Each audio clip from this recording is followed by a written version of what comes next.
1985년 10월 7일 그날 주일이었는데요. 주일 아침에 영락교회 소년부 국민학교 5, 6학년 학생들에게 설교를 한 것이 제가 첫 설교였습니다. 그러니까 생각해보니까 36년이 지났어요.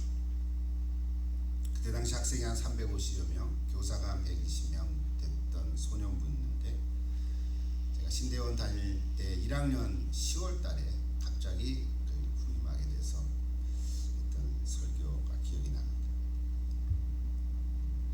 출애굽기 6월절 사건에 대해서 설교를 했는데 뭐라고 했는지 자세하게 기억은 나지 않습니다.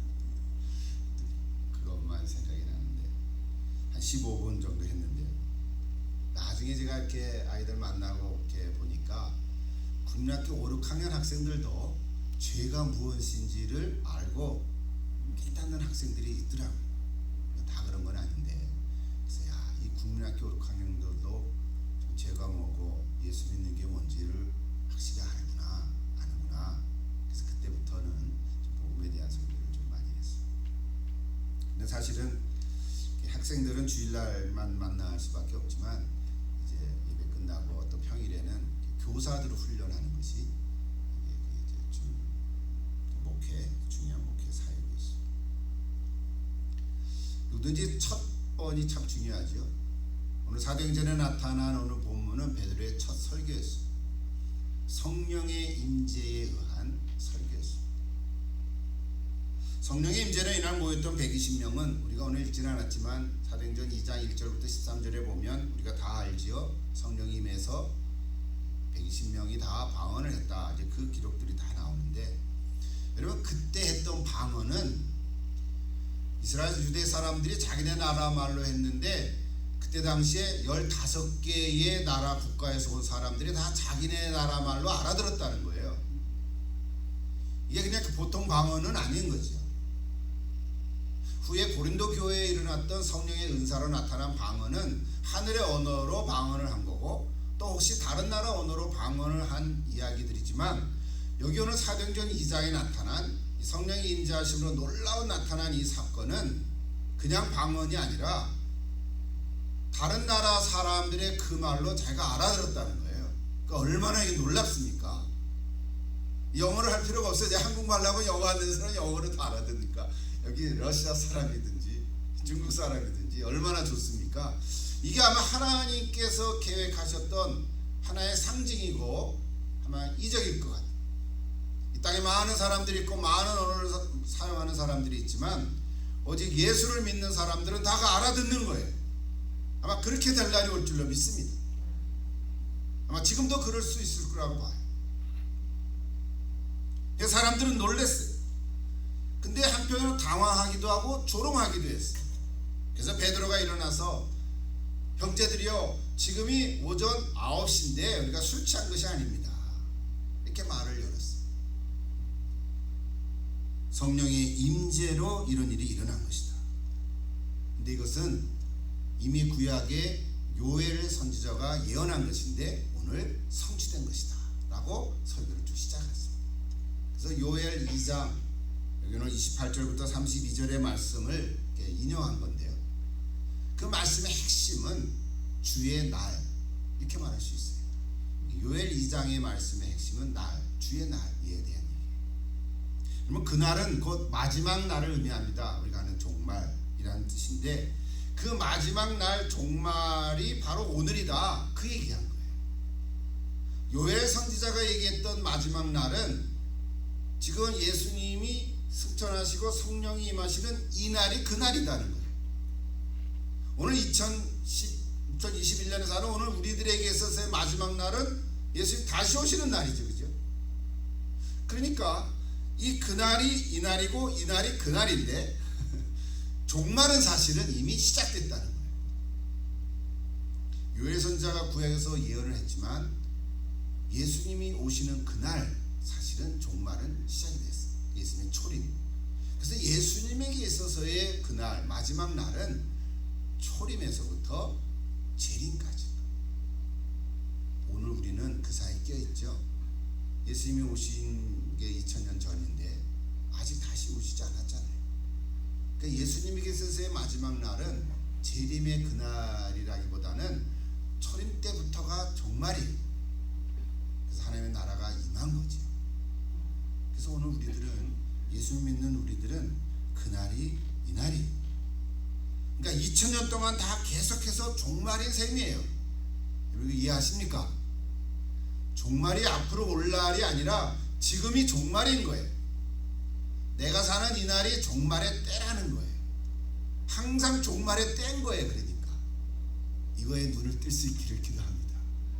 그러면 이상한 종말론자들의 유혹에 넘어갈 필요가 없는 거죠.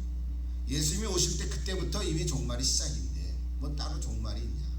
예수님 다시 오시는 그날에, 그 마지막 날에 종말은 완성되는 것뿐이다. 이 하나님의 나라의 원리입니다. 잘 알아두시죠? 아멘.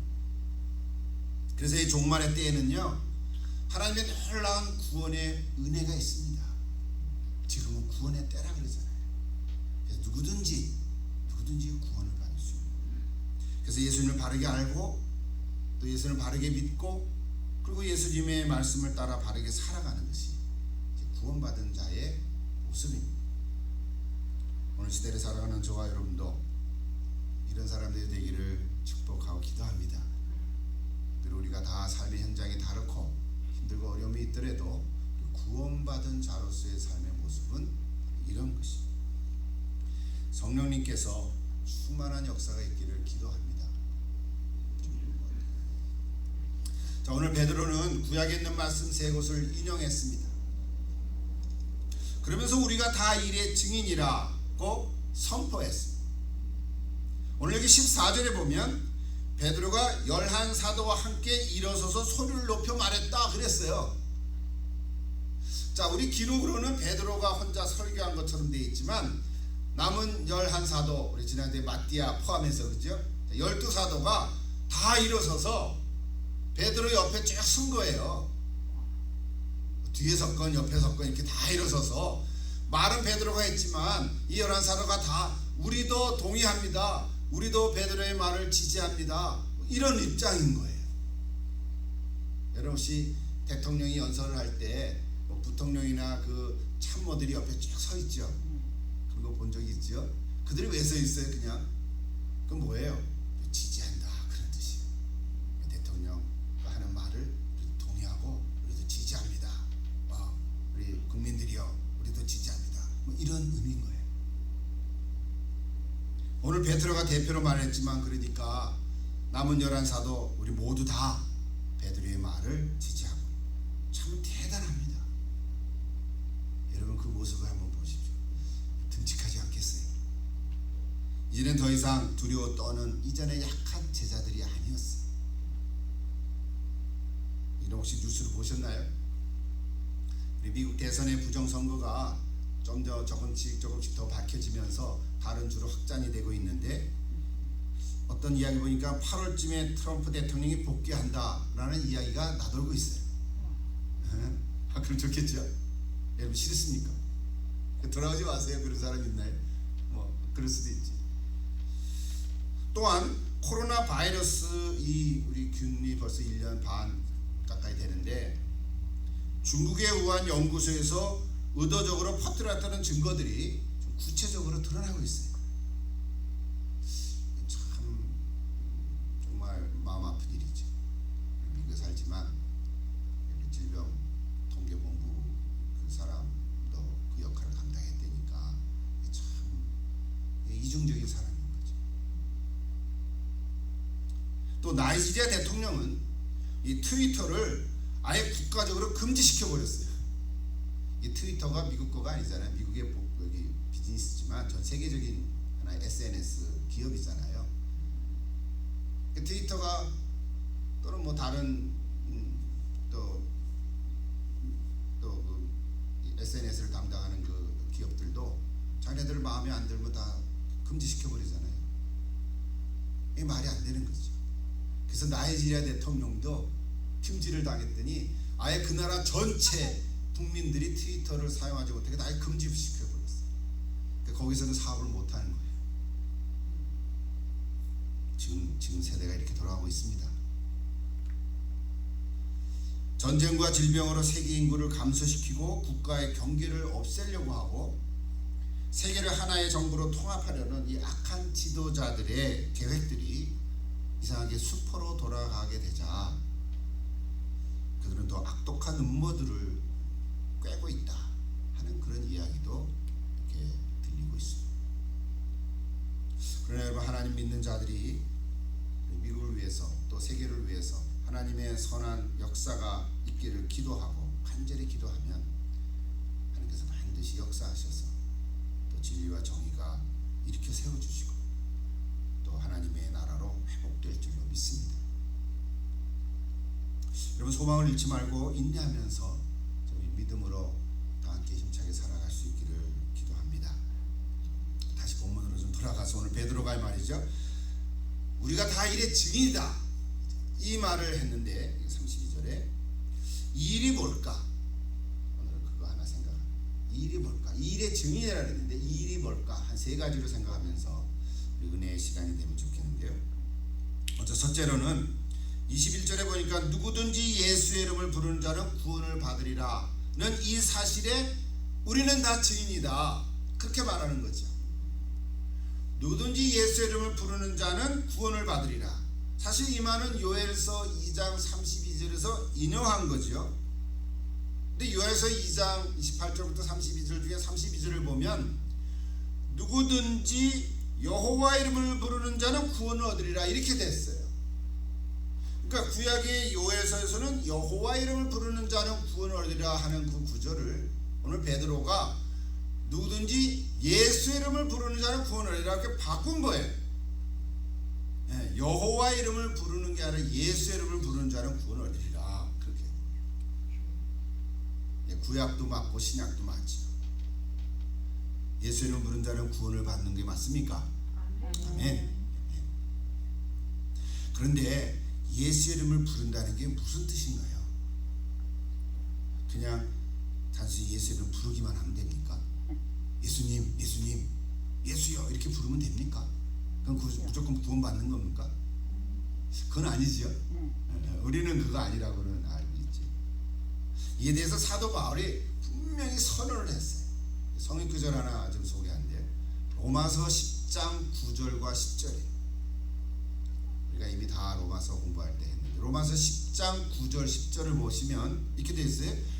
내가 만일 내 입으로 예수를 주로 시인하며 주님으로 시인하며 입으로 시인하며 하나님께서 그를 죽은 자 가운데서 살리신 것을 네 마음에 믿으면 죽은 자 가운데서 살리신 거예요. 부활하셨다는 거잖아요. 그러니까 예수님이 부활하신 것을 네 마음에 믿으면 그렇게 됐어요. 구원을 받으리라. 두 가지 조건이죠. 첫째는 네 입으로 예수를 주님으로 시인하고 인정하는 거죠. 예수님이 내 주님이십니다 라고 인정하고, 마음으로 믿는데 뭘 믿냐면 예수님이 부활하신 것을 마음으로 믿으면 구원을 얻으리라 그랬어요. 그러니까 오늘 베드로가 예수의 이름을 부르는 자는 이 말의 의미는 이 두 가지를 포함했다고 생각해요. 물론 사도 바울이 말했지만 로마서에서 오늘 베드로가 선포한 예수의 이름을 부르기만 구원받는다 이 말의 내용 속에는 그냥 주여 주여 입으로 부른다고 구원하는 게 아니라 마음으로 예수님의 부활하심을 믿고, 부활을 안 믿는 사람도 예수를 부를 수 있잖아요. 그럼 아직 구원이 임할 수가 없는 거죠. 그리고 입으로 내 주로 주인으로 시인해야 되는 이 두 가지. 만약에 이런 거 없이 그냥 예수님 이렇게 부르면 그거는 그냥 하는 말이에요. 거짓말로 할 수도 있고요. 또는 기회적인 상황 속에서 할 수도 있어요. 그런 거는 구원이 없는 거죠. 또 사도 바울이 고린도전서 12장 3절에서 성령이 아니고서는 누구든지 예수를 주라고 시인할 수 없다 그랬어요. 그러니까 예수를 주로 입으로 시인을 해야 되는데 그 예수를 주로 시인하는 것은 누구의 도움이 필요해요? 누구의 역사해야 돼요? 성령님께서 역사하셔야 된다는 거예요. 그래서 오늘 이 성령 받은 이 사도행전 2장에서 베드로가 이 설교를 시작한 거예요. 성령이 아니고서는, 이거 바울의 표현이지만 성령이 아니고서는 예수를 주로 시인할 수 없다. 오늘 우리들 다 예수님 믿고 예수님 나의 구세주여 주님이다고 우리가 다 믿고 고백을 하는 것은 내가 그냥 똑똑해서 알아들어서 하는 것이 아니라 성령님께서 역사하셔서 그렇게 하게 해주셨다는 거예요. 아멘. 네. 그리고 내 마음으로 예수님 부활하심을 믿는 거예요. 그것이 예수의 이름을 부르는 이 두 가지 내용입니다. 그래서 성령이 아니고서는 예수의 이름을 부를 수가 없다. 그럽니다. 근데 요해서를 보면 놀랍게 베드로가 그대로 인용했죠. 근데 말세에, 이 말세 마지막 날에 언제라 그랬어요? 언제부터 언제까지? 예수님이 초림부터 재림 때까지. 이 말세란 말이에요. 오늘이 말세지만 예수님 때도 말세였단 말이에요. 종말의 때였단 말이에요. 그러니까 말세에 하나님의 영을, 즉 성령을 모든 육체에, 육체라는 말은 사람들을 의미하는 거죠. 모든 육체, 모든 사람들에게 부어주겠다고. 그러니까 하나님께서 원하시는 것은 모든 사람이 구원받기를 원하시는 거죠. 이 종말의 때에, 즉 2000년이 지났지만 지금도 종말이지만 앞으로도 예수님 오실 때까지가 종말이라면 이 종말의 때에 하나님의 영을 부어주실 거예요. 약속했는데 이것이 오늘 성취된다. 그래서 자녀들은 예언할 것이고 젊은이들은 환상을 볼 것이고 늙은이들은 꿈을 꾸리라고 했어요. 여러분 꿈 꾸십니까? 우리 맨날 꿈 꾸죠. 사실 매일 밤 꿈을 꿉니다. 근데 다 잊어먹지만. 근데 여기서 말하는 환상이요 예언이요 꿈은 뭡니까? 성령의 임재하시는 결과를 얘기하는 거예요. 그러므로 이 예언과 환상과 꿈은 내 꿈이 아닌 거예요. 내가 원하는 것을 먹기 바라는 것이 아니라 하나님의 꿈이에요. 하나님의 환상이고 하나님의 비전을 얘기하는 것입니다. 하나님의 비전과 꿈과 예언이 뭡니까? 성령을 부어줘서 예수를 부르게 하게 하고 그런 사람을 예수 믿게 하고 구원 얻게 하는 것이 하나님의 꿈인 것입니다. 이를 위해서 말세의 사람들에게 성령을 부어주시겠다고 약속하시고 성취한 거고 오늘은 그것을 계속해서 성취해 나가는 과정일 줄로 믿습니다. 이를 위해서 우리가 살아가는 것입니다. 그러면 무엇을 믿고 무엇을 시인해야 됩니까? 이미 얘기했지만 이것이 두 번째하고 세 번째 이야기. 자, 두 번째 이 일의 증인이라고 할 때 이 일은 예수님이 죽음에서 부활하셨다는 사실에 우리가 다 증인이다. 지금 베드로가 그렇게 말한 거예요. 자, 첫 번째는 누구든지 예수 이름을 부르면 구원을 받으리라. 이것이 우리가 증인이라는 거고, 두 번째는 오늘 구절구절 다 얘기할 수가 없죠. 너무 길어서. 예수님이 이 땅에 오셨는데 너희들이 예수님을 십자가에 못 박아 죽였지만 하나님이 살리셨다. 다시 살려나셨다. 죽음에 머무를 수가 없었다. 사망에 매였을 수가 없었다. 그래서 지금 부활하셨다. 이것에 우리가 증인이다. 그 두 번째 얘기를 하는 거예요. 제자들은 직접 예수님을 부활하심을 만났잖아요. 그죠? 보기도 하고 대화도 하고 심지어는 같이 식사도 하고. 그러니까 두 번째 이 일이라는 것은 예수님의 부활에 대한 증인이다. 우리가 다 이것의 증인이다. 근데 여기서 놀라운 건요, 베드로가 예수님의 부활을 언급하면서 그냥 우리가 예수를 봤다 부활했다 이러면 되는 건데, 지금 이 주변의 사람들이 다 유대인들이니까 다윗의 시편을 인용했어요. 다윗의 시편을 인용했어요. 그것이 다윗 시편 16편 8절에서 11절까지 내용.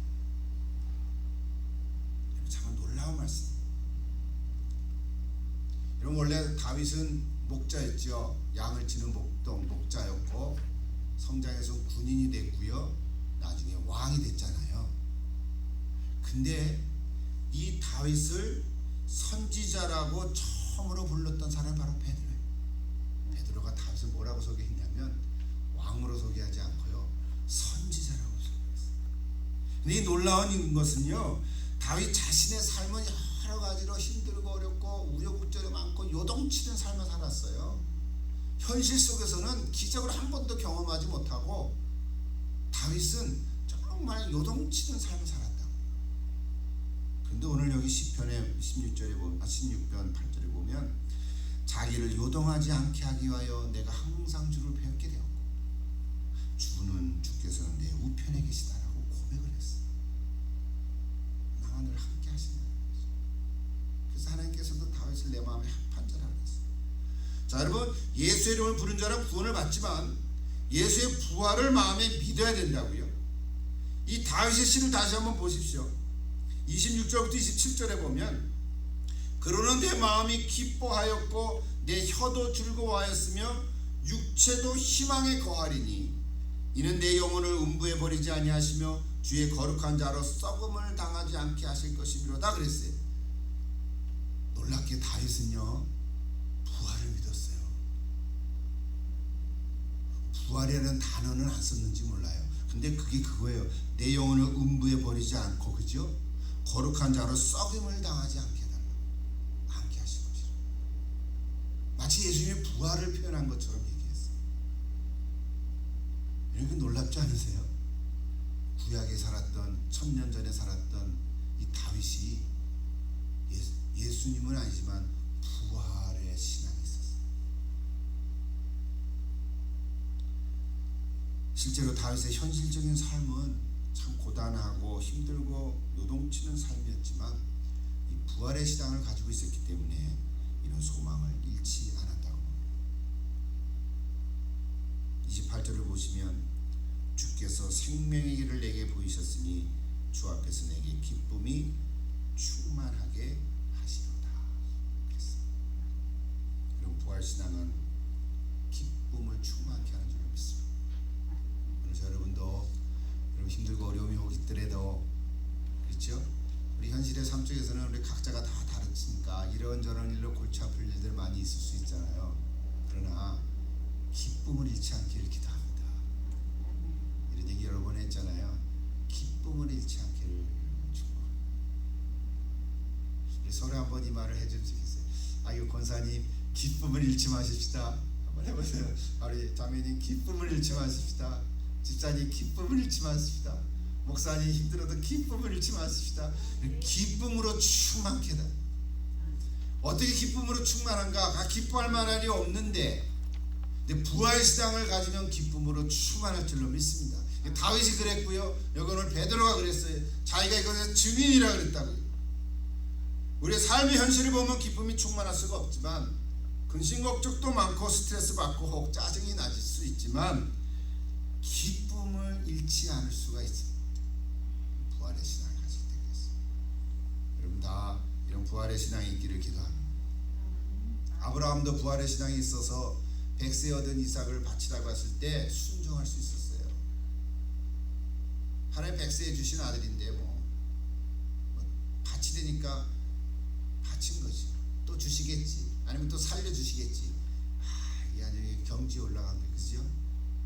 순종했어. 처음에는 못했을 거예요.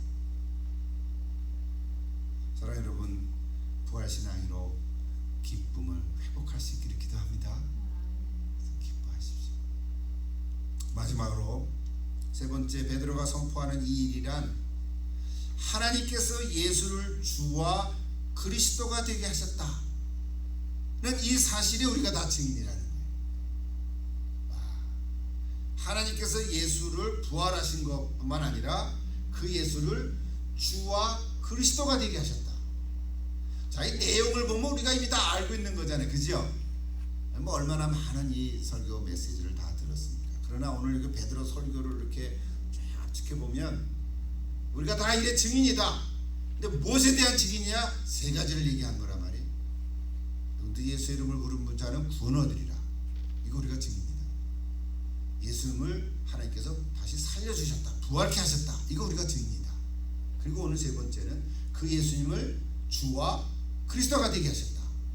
이거 우리가 증인이다. 이 말씀할 때도 베드로는 다윗의 시를 인용했어요. 그게 시편 110편 1절이에요. 여호와께서 내 주에게 말씀하시기를 내가 내 원수들로 내 발판이 되게 하기까지 너는 내 오른쪽에 앉아있으라 하셨도다. 놀랍지 않으세요? 아세요? 다윗이 이런 구절을 기록했어요. 시편 110편 1절에. 근데 그 내용을 보면 예수님 이야기잖아요. 우리 사도신경의 고백에 나오는 거잖아요. 네 원수들로 내 발판이 되게 할까지 너는 네 오른쪽에 앉아 있으라. 사도행전 2장 34절을 보면 베드로가 이렇게 말했어요. 같은 얘기인데 이렇게 표현했어요.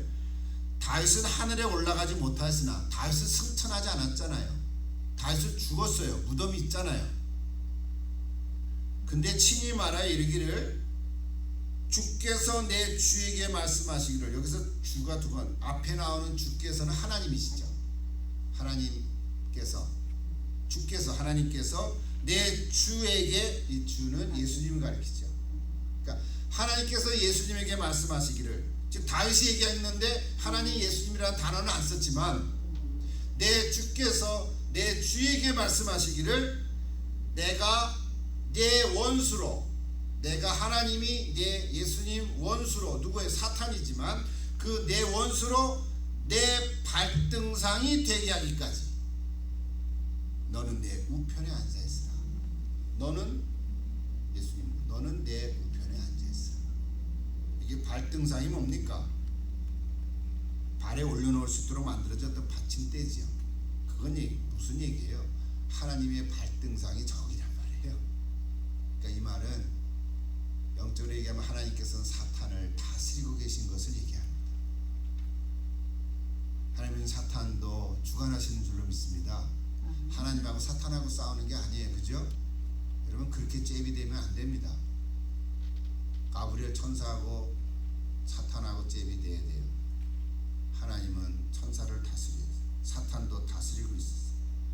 그래서 이 구절은 원래 창세기 33장 15절부터 시작됐다고 볼 수 있어요. 내가 너로 여자와 원수가 되게 하고 네 후손도 여자와의 후손과 원수가 되게 하리니 여자의 후손은 네 머리를 상하게 할 것이요 너는 그 발꿈치를 상하게 할 것이라. 창세기 3장 15절만 읽으면 이거 무슨 말씀인가 잘 이해가 안 돼요. 이거는 신약의 말씀으로 조명해 봐야 해석이 되죠. 여러분 잘 아시죠? 이거는 지금 하나님께서, 그러니까 예수님은 이미 부활하시고 승천하셔서 하나님 보좌 우편에 앉아 계시는데 언제까지 앉아 계실까요? 여기 오늘 보면 이 원수가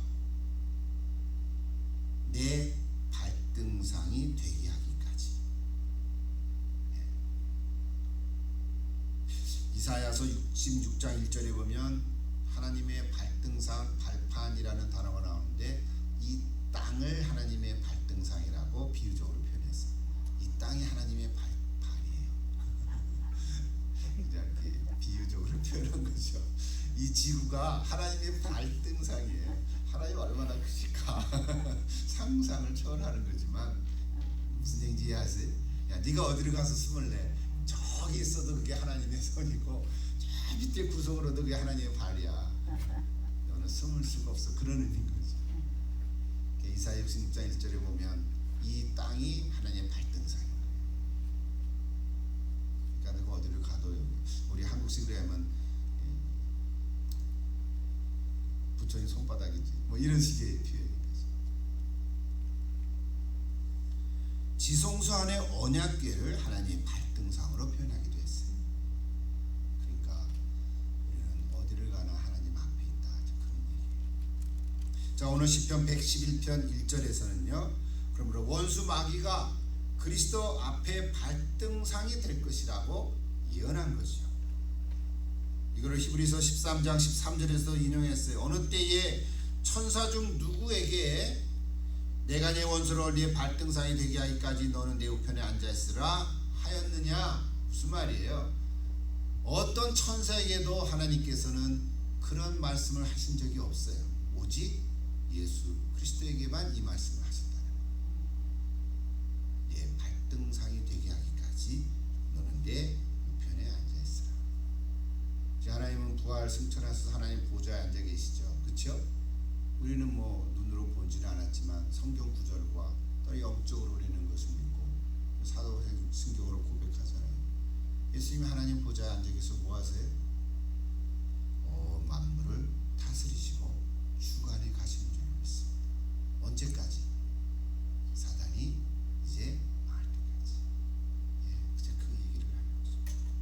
이거 누가 얘기했다는 거야 이걸 지금. 베드로가 설교를 하는 거지만 다윗이 얘기를 했다는 거니까 이게 놀라운 거예요 지금. 그렇죠? 오늘날 설교자들은 성경을 인용하잖아요. 성경 본문을 가지고 설교를 하고 또 구약에 있는 것도 인용하고 신약에 있는 거 인용하잖아요. 오늘 이 시대에 대한 말씀도 하고. 근데 베드로는 인용할 성경이 구약이잖아요. 베드로는 신약 성경이 없었죠. 너무 당연한 일인데 베드로는 왜 구약만 인용하나? 그때는 구약 성경밖에 없었던 거잖아요. 그러니까 베드로는 구약을 인용하면서 그 듣는 회중들에게 너희들이 구약 성경 다 알고 있지 않냐? 요엘 선지자도 알고 있지 않냐? 다윗은 너희들이 아주 좋은 선군으로 알고 있지 않냐? 다윗이 이런 말을 했다. 너 아느냐? 부활에 믿었다. 예수님이 부활하신 거다. 너희들이 죽였지만 우리가 그게 증인이다. 이 얘기를 하는 거예요. 그러니까 뭐예요? 그러니까 믿을래 안 믿을래? 오늘 성령이 임하신 거는 이거에 성취인 거야. 이상한 게 아니야. 그 얘기를 하시다. 예수님만이 이 세상을 다스리고 주관하시고 나의 주님이 되십니다. 아멘. 여러분에게도 예수님이 주님이시니까 아멘. 그러면 되죠. 가끔 우리가 내가 주인이야 그래서 문제지만 예수님이 주인이시죠. 자, 오늘 베드로는 성령을 받고 입을 열어 선포했습니다. 흔히 첫 설교라고 우리가 제목을 붙이긴 하지만 12 사도가 다 함께 우리가 다 이래 증인이다 이런 얘기를 하고 있습니다. 우리도 증인의 삶이 되어야 될 줄 믿습니다. 여러분 무엇에 대해서 증인을 하겠습니까? 여러분 무엇을 증거하겠습니까? 내가 알고 듣고 보고 그걸 말하는 게 증인이잖아요. 여러분 뭘 증언하겠습니까? 여러분도 오늘 베드로가 얘기한 것처럼 세 가지 증언할 수 있겠습니까? 그렇죠? 할 수 있죠. 내가 베드로는 아니지만 오늘 말씀을 통해서 볼 때 나도 이 세 가지 증언할 수 있지. 누구든지 예수 이름을 부르는 자는 구원을 얻으리라. 맞습니까? 네. 우리가 증언할 수 있는 증인이 되는 거죠. 예수님 부활하셨습니다. 내가 증인입니다. 여러분 하잖아요. 그죠? 예수님 내 주인입니다. 주님이십니다. 그리스도이십니다. 메시아이십니다. 그거 말하잖아요. 그 여러분이 오늘 세 가지 증인을 다 하신 거예요. 할렐루야. 너무 그렇게 생각하지 마세요. 베드로의 첫 설교는 우리가 알고 있는 이 신앙의 아주 기본적인 것을 설교했어요. 근데 담대하게 했다고요.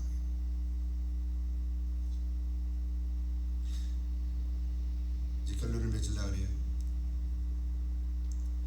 내가 예수 이름을 불렀으니까 구원을 받았다 라고 할 수 있지만 예수님을 나의 주님으로 고백하지 않으면 그 구원의 기쁨을 누릴 수가 없습니다. 예수님이 나의 주인이라고 고백한다면 그렇다면 주인 대신 예수님의 하신 말씀들을 우리가 읽고 순종하며 따라가도록 애를 쓰는 게 당연한 거죠. 그중에 우리가 하나님께 예배를 드리지 않을 수가 없어요. 그렇죠? 예배 드리는 것이 하나님께서 가장 기뻐하는 것이라면 구원받은 자가 어떻게 예배를 드리지 않을 수가 있겠어요? 물론 상황 속에서 힘들고 어렵고 병원에 누워 있을 수는 있지만 그런 거 빼고 어떻게 해서든지 하나님께 예배 드리는 것은 구원받은 자의 가장 기본이죠. 그렇죠? 혹시 지난날 우리 예수 믿고 구원받았다 하더라도 그러므로 현재 영적인 상태에서 예수님이 내 인생의 주인이라고 고백하지 않으면 현재의 영적인 상태에서 예수님이 주인이 아니면 구원의 기쁨을 누릴 수가 없다는 거예요. 옛날에 내 예수 믿고 구원받았어. 그럼 부끄러운 구원이 될 거란 말이에요. 마치 아기를 낳는데 아기를 낳았으니까 내 자식이죠. 그렇죠? 근데 자라면서 전혀 부모와 만남도 없고 대화도 없고 뭐 사랑합니다 이런 말이 없다면 여러분 어떻게 생각하시겠어요? 부모하면 얼마나 아프겠어요? 이거 자녀는 자녀로서의 역할을 할 수 있다고 말할 수 있겠습니까? 아니죠. 예. 물론 자녀는 자녀이지만 계속해서 만남이 있고 서로 사랑하고 기쁨을 나눠야 그게 부모와 자녀의 관계인 것처럼 우리 예수를 부르고 구원을 받았다면 계속해서 하나님께 예배하면서 주님과의 사랑을 나눠야 될 줄 믿습니다. 너무 당연하겠지. 여러분 예배를 드리는 거에 승리하십시오. 힘들고 어려운 일들에 예배를 우리가 승리하기를 축복합니다. 그 기쁨을 누리는 것입니다. 이것이 우리의 간증이고 찬송할 이유입니다. 여기 우리가 증인인 것이.